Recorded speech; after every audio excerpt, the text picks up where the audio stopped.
عزیز بھائیوں، بزرگوں، دوستوں، خداوند قدوس کا بے پناہ انعام اور احسان ہوا ہے۔ رب جلیل نے ہم سب کو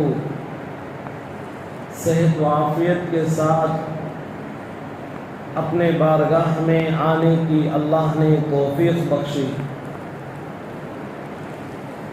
اس وحدہ لا شریک کا کروڑوں کروڑوں احسان ہے۔ سب سے پہلے خداوند قدوس کے بارگاہ میں ہم سجدہ شکر بجا لاتے ہیں۔ اس کے بعد سرکار مدینہ حضرت نبی پاک صلی اللہ علیہ وسلم کے دربار اقدس میں گلہائے عقیدت درود و سلام کا ہم اپنے دل و جان سے پیش کرتے ہیں۔ حضرت نبی پاک صلی اللہ علیہ وسلم کی خدمت میں اللہ کے بارگاہ میں ہم سب دعا گو ہیں۔ خدا تعالی ہمارے نبی حضرت رسول اللہ صلی اللہ علیہ وسلم کو امت کی طرف سے کروڑوں اربوں کھربوں امت کی طرف سے بہترین بدلہ آقا علیہ الصلوۃ والسلام کو نصیب فرمائے۔ جو نبی ہم سب کے لیے اتنی قربانیاں دی ہوں، اتنی جد و جہد کی ہوں، امت کے لیے اتنی آپ کی طرف سے نعمتیں، آپ کی طرف سے خدا کی اور آپ نے دعا فرمائی، آپ کی کاوشوں سے، آپ کی محنتوں سے امت کو جو ثمرہ ملا ہے، میرے بھائیوں، ہم اس نعمت عظمیٰ کا جتنا بھی شکر ادا کریں کم ہے۔ آگے چلیے، ہم ابھی آپ حضرات کے سامنے قرآن پاک کی 2 آیات الگ الگ، اس کے بعد دوسرے عنوان سے ایک آیت میں نے تلاوت کی۔ سورہ بقرہ کی 2 آیتیں ہیں، سورہ نساء کی 1 آیت ہے۔ یہ 2 عنوانات الگ ہیں۔ آج کا جمعہ میرے بھائیوں، ایک روزے کی فضیلت و اہمیت، روزہ چھوڑنے پر کیا وعید ہے۔ دوسرا جنگ بدر، جو عظیم الشان جنگ اللہ پاک نے اسلام میں اور حق و باطل کے درمیان کروائی ہے، اس کا تذکرہ۔ تیسری بات اعتکاف کے مطابق، جسے اللہ تعالیٰ نے ابراہیم علیہ السلام کو کہا ان طہر بیتی للطائفین والعاکفین والرکع السجود۔ اللہ نے حضرت رسول اللہ صلی اللہ علیہ وسلم کے جد امجد حضرت ابراہیم علیہ السلام کو کہا تھا ان طہر، اے ابراہیم تم پاک کرو اس حرم کو، اس حرم کے چاروں طرف کو پاک کرو۔ کس لیے؟ ان طہر بیتی، میرے گھر کو پاک صاف رکھو، للطائفین، یہاں طواف کرنے والے آئیں گے، والعاکفین، یہاں پر اعتکاف کرنے والے ہیں، والرکع السجود، اور رکوع سجدہ کرنے والے بھی آئیں گے یہاں پر۔ اسی لیے رمضان کا جب مہینہ شروع ہوتا ہے، ہر جگہ مسجدوں کی پاکی صفائی ہوتی ہے، لوگوں کو جوش و خروش ہوتا ہے، رمضان آ رہا ہے، پاکی صفائی کریں۔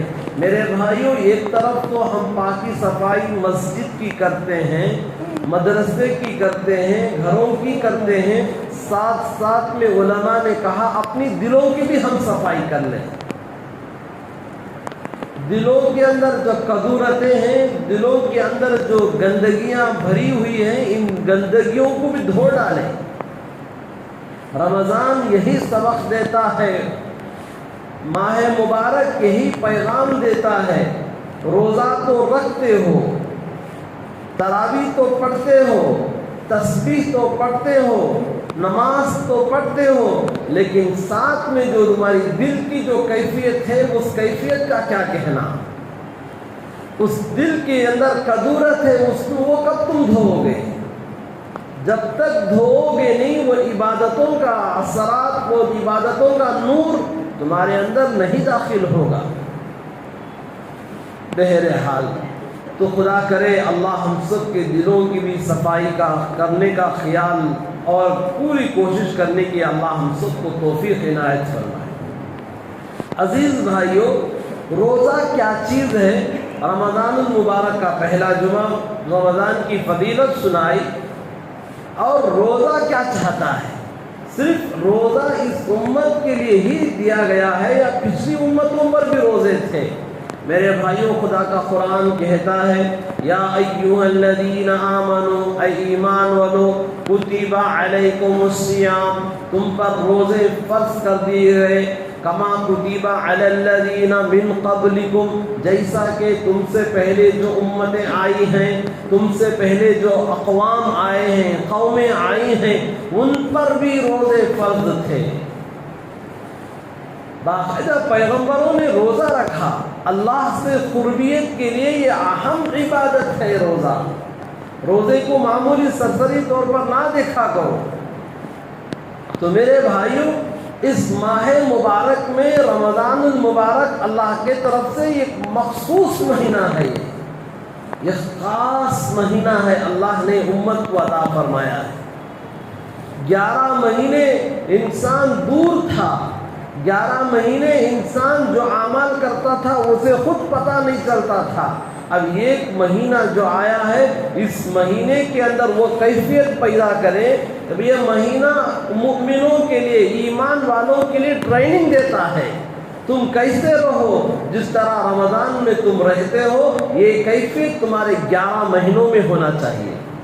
جس طرح کوئی ٹیچر ہے، مدرس ہے، معلم ہے، وہ بچوں کے سامنے آنے سے پہلے اس کو ٹریننگ دی جاتی ہے۔ دیکھو تم بچوں کے ساتھ کیسے گھل مل کے رہنا، بچوں کے ساتھ تم ماہیت اور ان کے نفسیات کو سامنے رکھ کر تعلیم دینا، اس کو مکمل ٹریننگ دی جاتی ہے۔ اور اسی طرح وہ مکمل ٹریننگ دینے کے بعد اب وہ پوری تعلیمی معیار کو بچوں کے سامنے رکھتا ہے۔ اسی طرح میرے بھائیوں، رمضان المبارک کا مہینہ ایک ٹریننگ کی طرح ہے۔ یہ مہینے میں جو ہماری کیفیت ہوگی وہ وہی کیفیت 11 مہینوں کے اندر چلنا چاہیے۔ حضرت پیارے رسول اللہ صلی اللہ علیہ وسلم نے اس ماہ مبارک کے آنے سے پہلے امت کو آگاہ کیا، امت کو متنبہ کیا گیا، امت کو جگایا گیا، دیکھو تمہارے سامنے ایک بابرکت مہینہ آنے والا ہے، اس میں چوکنا رہنا، شیطان تو تمہارے پاس نہیں آئے گا، شیطان کے ہتھ کنڈے تمہارے اوپر استعمال نہیں ہوں گے۔ اللہ وحدہ لا شریک، رمضان کا چاند نظر آنے سے پہلے، رمضان کا چاند آ رہا ہے، اس وقت سے ہی اللہ فیصلے کر دیتے ہیں میرے بندوں کو، روزے داروں کے روزوں کو خراب نہ کرے، رمضان کا ایک منٹ بھی ضائع نہ ہونے دے شیطان، اس کے ہاتھوں میں اور ہتھکڑیاں ڈال دی جاتی ہیں اور ان کو جہنم میں ڈال دیا جاتا ہے، ان کو سمندروں میں پھینک دیا جاتا ہے، تاکہ رمضان میں غیر رمضان کی طرح رمضان میں ان کو خلل نہ ہو، ان کو کوئی ایذا تکلیف نہ ہو، اور یہ اطمینان عافیت کے ساتھ رمضان گزار سکے۔ آپ دیکھیے غیر رمضان میں لوگوں کو مسجد کی طرف بلاؤ تو لوگ سن کر بھی انسنے بن کر نکل جاتے ہیں۔ رمضان میں صرف آپ سلام کریں، آپ کے پیچھے پیچھے آ جائیں گے لوگ آپ کیوں اتنا، ان کا دل بالکل نرم ہو جاتا ہے، شیطان کے اثرات ان پر نہیں ہوتے ہیں، اور ایسی حالت میں بھی لوگ اندر آ جاتے ہیں، پھر بھی چند بدنصیب ایسے ہیں، پھر بھی اللہ اپنے گھر میں نہ بلائے، خدا اپنے سامنے ان کو کھڑا نہ کرے۔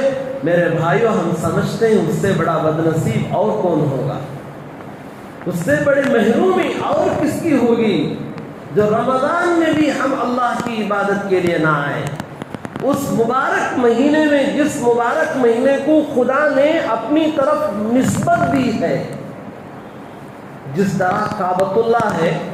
ابھی یہ کتاب کا ہم مطالعہ کر رہے تھے، حضرت مولانا پیر ذوالفقار صاحب نقشبندی دامت برکاتہم مغفرتہم، یہ ہمارے اکابرین میں سے، ان اولیاء کرام بزرگوں میں سے، زندہ جاوید اللہ پاک کے متقی پرہیزگاروں میں سے ان کا شمار ہوتا ہے، کئی کتابوں کے مصنف ہیں حضرت۔ تو حضرت نے اپنی کتاب میں لکھا ہے، جس طرح کعبۃ اللہ ہے، اللہ کا گھر ہے، اللہ کا گھر کعبۃ اللہ، جس کی اور مساجد کی طرح اور مکاتب کی طرح مسجد میں بہترین پتھر لگاتے ہیں، گرانٹ لگاتے ہیں، بہترین اس گھر کو چمک دمک دیتے ہیں، پینٹ اور اس کی بہترین کی جاتی ہے۔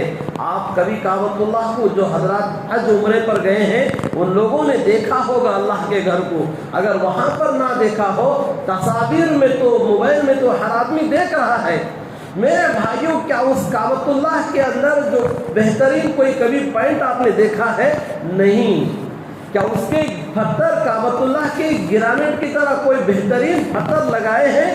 نہیں، معمولی پتھر ہیں۔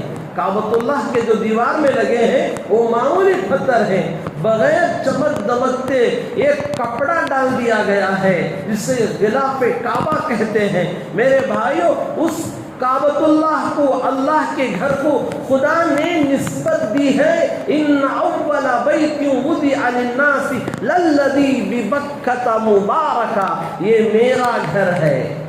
ابھی ہم نے پڑھا، اللہ فرماتے ہیں ان طہر بیتیا، ابراہیم اس گھر کو صاف کرو، بیتیا میرا گھر ہے۔ خدا نے گھر کو نسبت دی، میرے گھر کی طرف تشبیہ دی ہے۔ پوری امت کے اندر، پوری مخلوق کے اندر اللہ نے اس گھر کی محبت ڈال دی ہے، نسبت مل گئی۔ میرے بھائیوں، اللہ نے اس کو کہاں سے کہاں تک پہنچا دیا۔ اسی طرح رمضان المبارک کے مہینے کو بھی خدا نے نسبت دی ہے، شعبان شہری و رمضان شہر اللہ۔ شعبان آقا علیہ السلام نے فرمایا میرا مہینہ ہے، رمضان شہر اللہ، اللہ کا مہینہ ہے۔ جب اللہ نے اس مہینے کو نسبت دی ہے، یہ میرا مہینہ ہے، تو میرے بھائیوں اس مہینے میں ہم کیسا رہنا چاہیے؟ اس مہینے میں ہم کتنا ادب بجا لانا چاہیے؟ اس مہینے میں ہمیں کتنی عبادت کرنی چاہیے؟ اس مہینے میں ہم خدا سے کتنا قریب ہونا چاہیے؟ خدا کرے اللہ ہم سب کو اس مہینے کی عظمت، اس مہینے کے تقدس اللہ ہم سب کے سینوں میں نصیب فرمائے۔ تو میرے بھائیوں، تو اس مہینے کے اندر اللہ نے، اللہ کے نبی علیہ السلام نے تقسیم فرما دی ہے۔ پہلا عشرہ رحمت کا گزر گیا، اب یہ دوسرے عشرے میں ہم چل رہے ہیں جسے عشرہ مغفرہ کہا جاتا ہے۔ یہ مغفرت کا عشرہ ہے۔ اب اس کے بھی صرف 2 دن باقی رہ گئے، اب یہ 2 دن چلے گئے، اس کے بعد مغفرت کا عشرہ بھی ہم سے اجھل ہو کر اور سائے فگن کر کے گزر جائے گا۔ پھر تیسرا عشرہ آئے گا، آگ سے آزادی کا عشرہ ہے، اتقم من النار جسے حدیث میں کہا گیا، جہنم سے چھٹکارے کا عشرہ ہے۔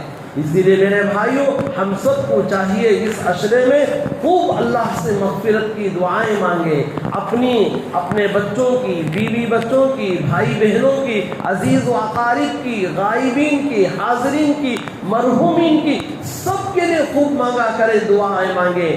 اکثر ہم لوگوں کو بوجھ ہے، آدمی دعا کرنا نہیں چاہتا، دعا کے لیے بیٹھے تو آدمی کی کیفیت بدلنا چاہیے، دعا مانگنے کا ڈھنگ طریقہ ہمیں سیکھنا چاہیے۔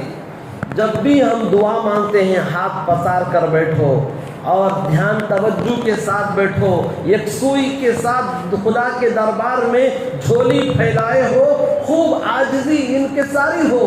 پیارے رسول اللہ صلی اللہ علیہ وسلم نے فرمایا ہے، میری امت جب تم خدا سے مانگو تو مانگتے وقت آنکھوں سے آنسو ٹپکایا کرو۔ اگر یہ کیفیت تمہاری نہیں ہوگی تو آخر درجہ رونے کی صورت تو بنا لو۔ میرے بھائیوں، عاجزی ہونی چاہیے، انکساری ہونی چاہیے۔ خدا سے مانگ رہے ہو تم، کسی ایرے غیرے سے مانگتے نہیں ہو تم، کسی رئیس مالدار کے دربار پہ تم گئے نہیں ہو۔ یہ رئیسوں کا اور سردار اور وہ داتا وہ خدا ہے، پوری کائنات اس کے گن گاتے ہیں، پوری کائنات اسی کے اور روٹی کے ٹکڑوں پر پلتی ہے، اسی کے رزق کے دانوں پر پوری کائنات، پوری مخلوق پلتی ہے۔ اس خدا کے سامنے تم بیٹھے ہو، مانگ رہے ہو، وہ کیفیت تمہارے اندر آنی چاہیے، وہ کیفیت سے دعا مانگا کریں۔ اکثر آدمی دعا کرے تو ہاتھ سر پر رکھ لگ بڑھ جائے، یا کیا ہے، بس ذرے آدمیوں کو عادت ہے ناخن دیکھ لے ایک بڑھ، ارے دعا مانگ رہا ہے یا کھیل رہا ہے؟ یا نہیں ہے داڑھی سے کھیلتے رہتے ہیں، داڑھی کے بالوں سے اٹھا کر دعا مانگ رہا ہے. ارے کوئی فقیر ہے جب بھیک مانگتا ہے دروازے پر جا کر ایسے مانگتا ہے کیا؟ وہ خود بناتا ہے، اپنے آپ کو چھوٹا کر لیتا ہے، صورت اور دینے والے کو نہ دینے کا ارادہ ہو پھر بھی اس کی کیفیت کو دیکھ کر کچھ نہ کچھ دیے بغیر آگے بھیجنے کو اس کا دل نہیں چاہتا. وہ فقیر کی وہ کیفیت ہوتی ہے. عزیزوں، میرے شیخ اکثر کہا کرتے ہیں ارے یہ فقیر ہے، باہر ایک دروازے پر نہ ملے تو وہ دوسرے دروازے پر چلا جاتا ہے، ایک دکان پر چونی نہ ملے وہ دوسرے دکان کا رخ کر لیتا ہے. ہم خدا کے وہ فقیر ہیں، ہم اس سخی کے وہ فقیر ہیں، ہمارا کوئی اور دوسرا در ہے ہی نہیں ہے، کوئی آپشن ہی نہیں ہے. ایک ہی آپشن ہے، وہ خدا کا دربار ہے. وہ کیفیت پیدا کر کے دعا مانگنے کی ہم پوری کوشش کریں. میرے بھائیوں، یہی وہ ماہ مبارک ہے جس ماہ مبارک میں آج 18 رمضان ہے. کل جو گزرا تھا 17 رمضان. میرے بھائیوں، اور 17 رمضان ہمیں کیا پیغام دیتا ہے؟ جس 17 رمضان میں حضرت رسول اللہ صلی اللہ علیہ وسلم اپنے جانثاروں کو لے کر، مٹھی بھر صحابہ کو لے کر بدر کے میدان میں آئے تھے.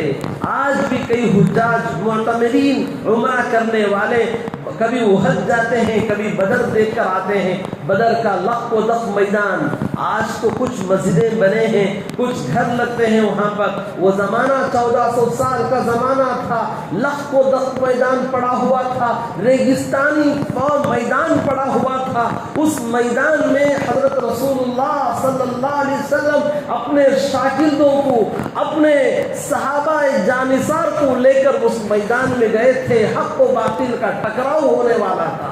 اللہ فرماتا ہے قرآن مجید میں وَلَقَدْ نَصَرَكُمُ اللَّهُ بِبَدْرٍ وَأَنْتُمْ أَذِلَّةٌ. میرے بھائیوں، خدا کہتا ہے اے نبی جی صلی اللہ علیہ وسلم، کیا ہم نے تمہارے ساتھ بدر میں کیا معاملہ کیا یاد ہے؟ سناؤ اپنے امتیوں کو. بِبَدْرٍ وَأَنْتُمْ أَذِلَّةٌ فَاتَّقُوا اللَّهَ. تمہاری جماعت چھوٹی تھی اور تمہاری قوت چھوٹی تھی، تمہاری طاقت کم تھی. علماء نے لکھا ہے 313 صحابہ تھے، ان کے پیروں میں جوتے نہیں تھے، ہتھیار نہیں تھے. ایک ایسی آرمی کو لے کر جاتے ہیں نبی پاک صلی اللہ علیہ وسلم، نہ ان کے پاس ہتھیار ہے، نہ سواری ہے، نہ بدن میں کوئی اچھا کپڑا تھا. میرے بھائیوں، وہ پوری دنیا پر بھاری تھے. 313 پوری دنیا پر بھاری تھے وہ صحابہ. اسی لیے پیارے نبی علیہ السلام نے فرمایا الصحابی کالنجوم فبأیہم اقتدیتم اہتدیتم. پیارے نبی علیہ السلام نے فرمایا سن لو میری امت، میرے صحابہ ستاروں کے مانند ہیں. اگر تمہیں کسی کو بھی کامیابی کی منزل دیکھنا چاہتے ہو، منزل مقصود کو پہنچنا چاہتے ہو، میرا ایک صحابی کی بھی تم اقتدا کر لو گے، تم کیا ہو جاؤ گے؟ اہتدیتم، تم کامیابی کی چوٹیوں پر خود بخود پہنچ جاؤ گے. شرط یہ ہے میرے صحابی کی تم کسی ایک صحابی کی بھی اقتدا کر لو. تو میرے بھائیوں، وہ صحابہ تھے. آقا واقعہ بہت طویل ہے، اس بدر کا تذکرہ بہت لمبا ہے، میں اس میں جانا نہیں چاہتا. میرے بھائیوں، پیارے نبی علیہ الصلوۃ والسلام نے دعا کے جملے کہا.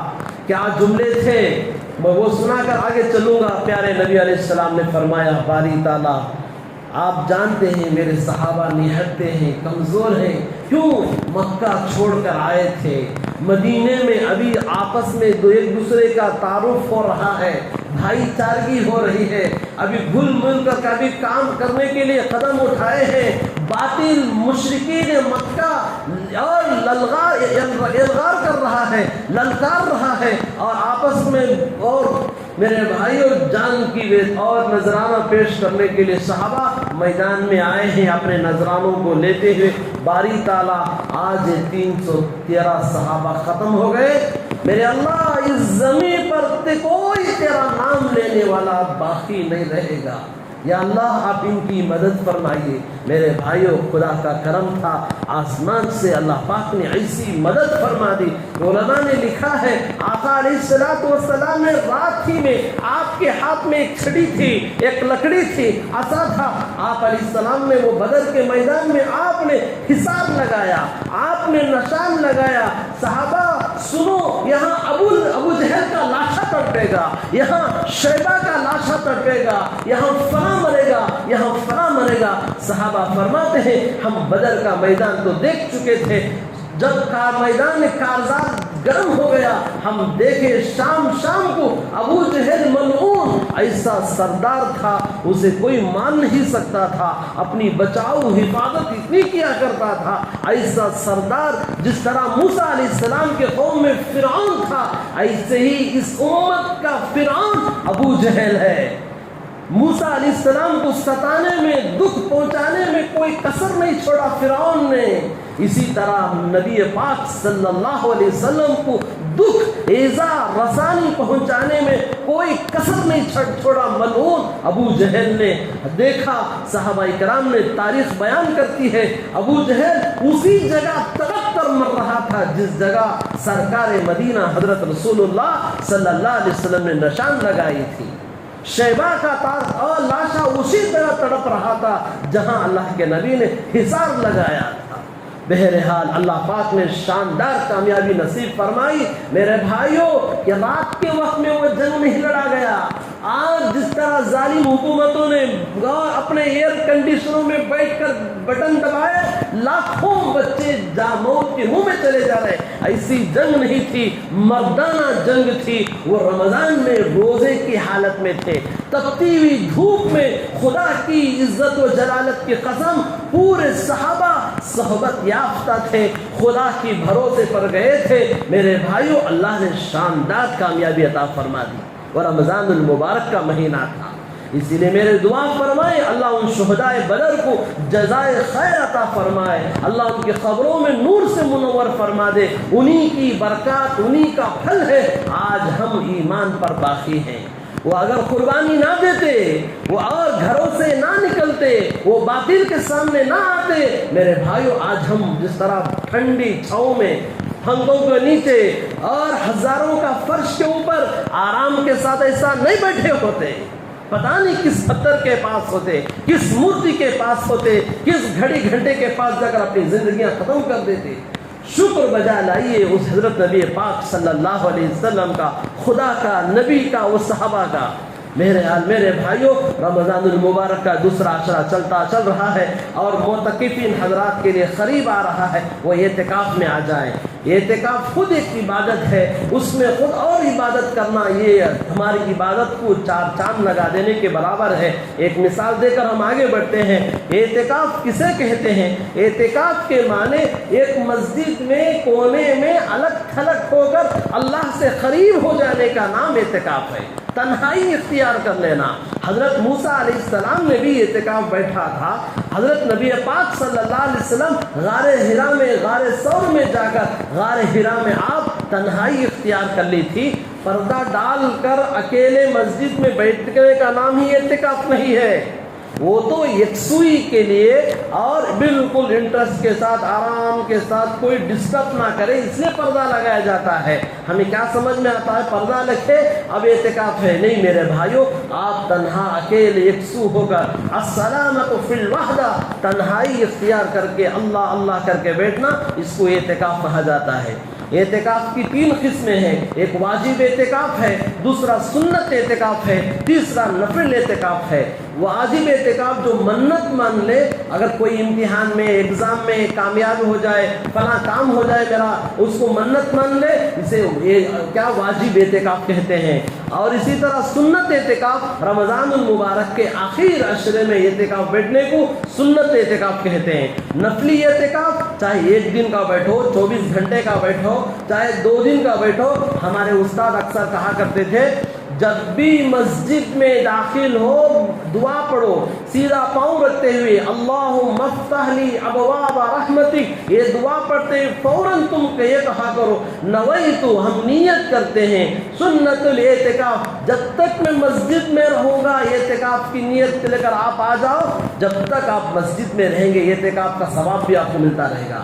علماء نے کہا پوری زندگی بھر آپ نیت کر سکتے ہیں ہم اعتکاف کا کیا ہے، یہ نفلی اعتکاف ہوتا ہے۔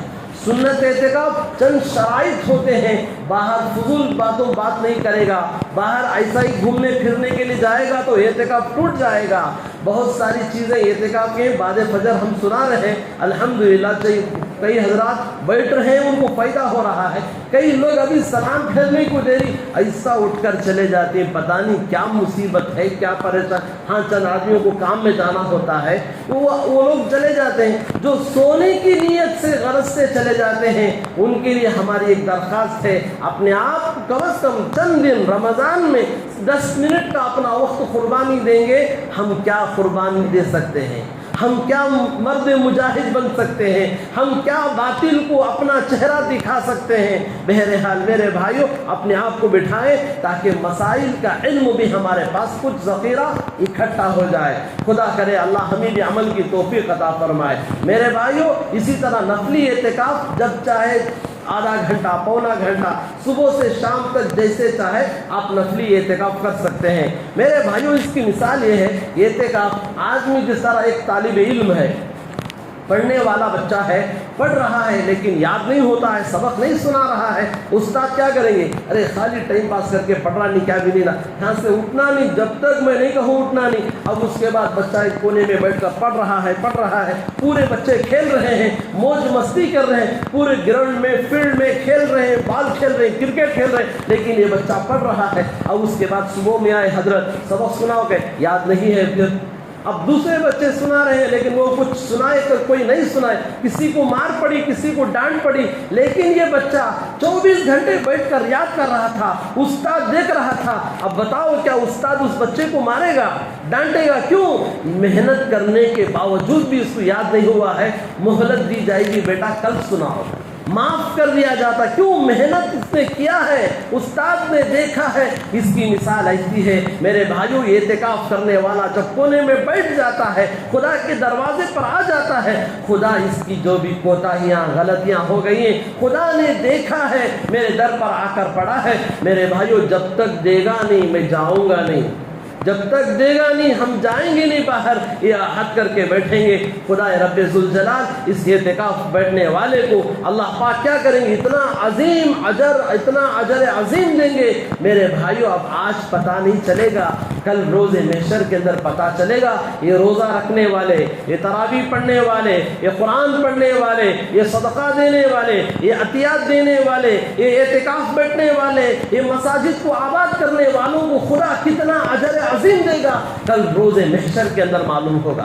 بہرحال عزیزوں، ہمیں چاہیے ہر مسجد میں، ہر محلے کے اندر 4 مسجدیں ہیں، چاروں مسجدوں میں اعتکاف ہونا ضروری ہے، یہ فرض کفایہ ہے، سب کے ذمہ ہے۔ چند آدمی بیٹھ گئے، سب کا ذمہ ساقط ہوگا۔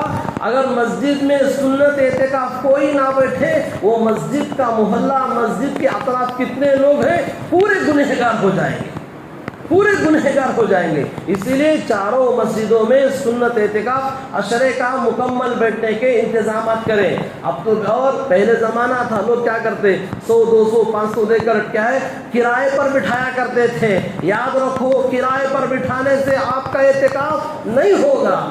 500 600 روپے دے کر، 5 سپاری دے کر، ایک جوڑا کپڑا دے کر آپ بٹھا دیں گے، میرے بھائیوں یہ اعتکاف نہیں ہوگا۔ شرط ہے اعتکاف میں یہ باقاعدہ معتکف روزے کی حالت میں رہے گا۔ آگے چلیے میرے بھائیوں، ہمیں کوشش کرنا چاہیے یہ اعتکاف مکمل بیٹھے، اور اللہ کے نبی حضرت رسول اللہ صلی اللہ علیہ وسلم نے اس ماہ مبارک کے تحت فرمایا، روزہ کیا چاہتا ہے، روزے سے خدا کیا چاہتے ہیں؟ میرے بھائیوں، روزہ فرماتا ہے، اللہ حدیث میں آتا ہے، حدیث قدسی ہے یہ، الصوم لی وانا اجزا به وانا اجزی به بھی ہے دونوں، اور یہاں پر یہ عربی گرامر ہے۔ اللہ پاک فرماتے روزہ میرے لیے ہے، اس کا بدلہ میں خود دوں گا۔ میرے بھائیوں، اور عبادتیں ہیں، آپ حج کریں گے، احرام باندھیں گے، معلوم ہوگا یہ آدمی حج پر جا رہا ہے، ٹوپی رکھ کر مسجد کو آ رہا ہے تو آدمی کو معلوم ہوگا نماز کو جا رہا ہے۔ میرے بھائیوں، مال تقسیم کر رہا ہے تو لوگوں کو سمجھ میں آئے گا یہ زکوٰۃ دے رہا ہے، یہ صدقہ خیرات کر رہا ہے۔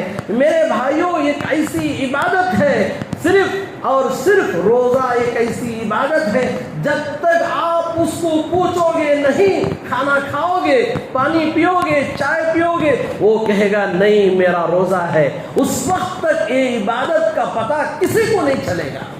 تو میرے بھائیوں اس بات سے اندازہ لگایا جا سکتا ہے روزہ صرف خدا کی مخصوص عبادت ہے۔ اللہ فرماتے ہیں یہ روزہ میرے لیے ہے، اس کا بدلہ میں خود اپنے ہاتھوں سے دوں گا۔ تو جب معمولی آدمی کچھ دے گا تو جیب بھر کر دے گا، خدا جب دینے پر آئے تو کتنا دے گا؟ اللہ اکبر! ہماری عقل حیران ہو جائے گی، ہم ششدر رہ جائیں گے، خدا اتنا عطا فرمائے گا۔ وہ عبادت روزے کی عبادت ہے۔ میرے بھائیوں آئیے روزہ آج ہمارے اندر کتنے نوجوان روزہ رکھ رہے ہیں، کتنے بڑے آدمی ہمارے اندر روزے سے خالی ہیں۔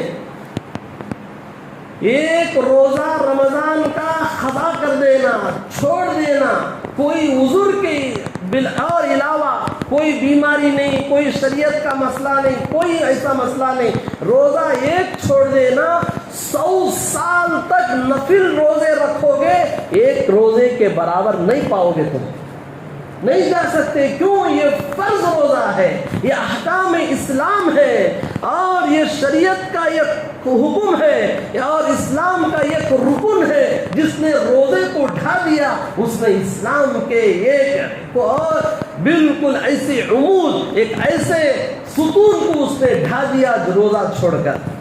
میرے بھائیو آج ہمارے گھروں میں دیکھو، اور ہمارے گھروں کے اندر معمولی کام کے لیے روزہ چھوڑ دیا، نہیں کیا بھی روزہ نہیں ذرا کام کو جانا روزہ نہیں، کیا بھی خصہ روزہ نہیں دکان میں بیٹھنا روزہ نہیں۔ اگر موت آ گئی، اگر بیماری کوئی لائق ہو گئی، خدا کرے اللہ کسی کو بیمار نہ کرے، سب کو صحت عطا فرما دے، میرے بھائیوں یہ خزانے خدا کی طرف سے ملتے ہیں۔ رات میں اچھا تھا، صبح میں اللہ نے بیماری کا شکار بنا دیا، رات میں اچھا تھا، صبح میں اللہ پاک کنگال بنا دیا، تو کیا کرو گے اس وقت میں؟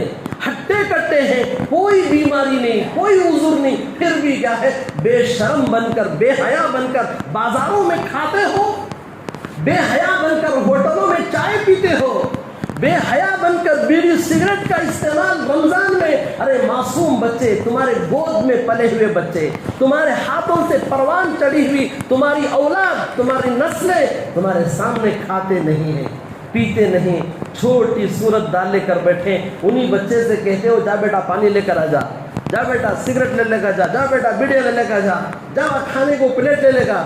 ارے کس صورت سے خدا سے ملاقات کرو گے؟ ان معصوموں کے ذریعے جن معصوموں کے کھانے کے اوقات تھے، بسکٹ روٹی کھانے کی عمریں تھی، دودھ پینے کی عمریں تھے، ان بچوں نے خدا کو ڈرتے ہوئے چھوڑ دیا حلال کھانا، ان بچوں نے حلال رزق کو ترک کر دیا خدا کے لیے۔ اب تم اسی روزے دار سے منگواتے ہو، شرم نہیں آتی؟ حیا کا دامن لبریز ہو چکا ہے، کہاں چلی گئی ہماری؟ میرے بھائیوں خوف کرو خدا کا، ڈر کرو خدا کا، اس خدا سے ڈرو، اس خدا سے خوف کرو، ایک دن مر کر جانا ہی پڑے گا، کفن میں صورت چھپا کر دنیا سے نکلنا پڑے گا، اس وقت میں خدا کے سامنے حاضری ہوگی، خدا پوچھیں گے وَلَا تُسْأَلُنَّ يَوْمَئِذٍ عَنِ النَّعِيمِ، اللہ پوچھیں گے، پوچھو گے میرے بھائیوں۔ ایسا ہی نہیں چلے گا جس طرح ہم لوگ سمجھ رہے ہیں کہ آگے نہیں مولوی صاحب چل رہا چلتا رہیں گے، چلتا اکثر آدمیوں کی ایج بیماری کیا بولتے ہیں، چلتا چھوڑو بھائی ایڈجسٹمنٹ کر لو، ہاں دنیا میں ایڈجسٹمنٹ ہوگا، دنیا میں چلے گا، آخرت میں یہ چلے چلتا ایڈجسٹمنٹ نہیں ہوگا، ورنہ اگر ایڈجسٹمنٹ ہوتا چلتا ہوتا میرے بھائیوں مصلی پر کھڑا ہونے والا اور ٹی وی کے اسکرینوں کے سامنے اور ناچ گانوں میں کھڑے ہونے والے دونوں برابر نہیں ہو سکتے۔ رات کی تاریکی میں خدا کے سامنے راز و نیاز کرنے والا، رات دن گناہوں میں عیاشی کے میدان میں دلدل میں پھنسنے والا دونوں برابر نہیں ہو سکتے، اندھا اور دیکھنے والا دونوں برابر نہیں ہو سکتے۔ اسی لیے میرے بھائیوں جو روزے چھوٹ گئے ہیں اس کی قضا لازم ہے، جو بچے کچے روزے ہیں میں اللہ کا واسطہ دے کر کہتا ہوں، جو حضرات ابھی ارادہ نہیں کیے، 18 رمضان ہو گئے، ابھی وہ رمضان کو گھر میں آنے نہیں دیے، انہوں معلوم نہیں ہوا رمضان کب آیا کر کے، رمضان کب جا رہا ہے کر کے احساس پیدا کرو، شعور پیدا کرو، چھوڑے نہیں جاؤ گے، بچے نہیں جاؤ گے، کلا ہرگز نہیں۔ چھپنا بھی چاہو چھپ نہیں سکتے، بچنا بھی چاہو بچ نہیں سکتے۔ آج اللہ نے موقع دیا ہے، ان خبر والوں سے پوچھو جو خبروں میں سو رہے ہیں، ان سے پوچھو رمضان کی قدر کیا ہے۔ وہ لوگ افسوس کریں گے کاش ایک رمضان ہمیں مل جاتا، حضرت ہمیں پورے روزے رکھ لیتے، ایک رمضان اگر مل جاتا پوری تراویح پڑھ لیتے، ایک رمضان مل جاتا درود شریفوں کا ہزاروں کے مقدار میں ہم درود و سلام پڑھ لیتے۔ ان لوگوں کی تمنا رہ جائے گی، لیکن وہ آئیں گے نہیں، اور ہم پر اور کبھی بچنا بھی چاہے تو بچ نہیں سکیں گے، ہم بھی چلے جائیں گے۔ پتہ نہیں آئندہ رمضان یہ اتنا بڑا مجمع ہے، ان میں سے کون رمضان میں آنے والا رمضان اس سے ملے نہ ملے۔ جو چیز ہمیں ملی ہے اس کو غنیمت سمجھ کر حاصل کر لیں، نیکیوں سے اپنے دامن کو بھر لیں۔ میرے بھائیوں، اللہ پاک دنیا میں بھی اس کا بدلہ دے گا، آخرت میں ضرور دے گا۔ دعا فرمائیں، جتنی باتیں کہی گئی سنی گئی، اللہ ہم سب کو عمل کی توفیق عنایت فرمائے۔ اللہ پاک ہم سب کو اللہ اس ماہ مبارک کی برکت سے رحمت بھی عطا فرمائے، مغفرت بھی عطا فرمائے، جہنم سے ہر ایک کو آزادی کی شکل صورتیں اللہ پاک پیدا فرما دے۔ عزیزو، ایک اعلان ہے، جس طرح ہر رمضان میں ہمارے ہاں جامعہ مسجد کے اندر کیا ہے 4 اعلانات ہوتے ہیں۔ ایک مولانا اسلم صاحب جے پی نگر کے مدرسے کا اعلان ہوتا ہے۔ آپ لوگوں نے ماشاءاللہ بہت دل کھول کر دیا، وہاں کے مولوی صاحب مولانا اسلم صاحب نے آپ تمام لوگوں کا شکر ادا فرمایا ہے، دعائیں عطا فرمائیے۔ اس کے بعد بازو میں پڑوسی کا مدرسہ شاہ عبدالعزیز ہے، گاندھی نگر کا مدرسہ، ماشاءاللہ دوسرا جمعہ بھی آپ لوگوں نے دل کھول کر تعاون فرمایا۔ اور اسی طرح اس جو جمعہ ہے تیسرا جمعہ ہمارے اس طرف جو پڑوسی ہے کنکاپورہ، وہاں ایک ادارہ چلتا ہے دارالعلوم امدادیہ۔ میرے بھائیوں، بہت قدیم ادارہ ہے، ہر سال میں کئی طلبہ وہاں سے حفاظ علماء ہو کر باہر نکلتے ہیں۔ ماشاءاللہ کئی سال سے یہ مدرسہ خدمت انجام دے رہا ہے۔ آپ تمام حضرات سے ایک درخواست کرتے ہیں، اپیل کرتے ہیں، جاتے ہوئے اس مدرسے کا دل کھول کر تعاون کریں۔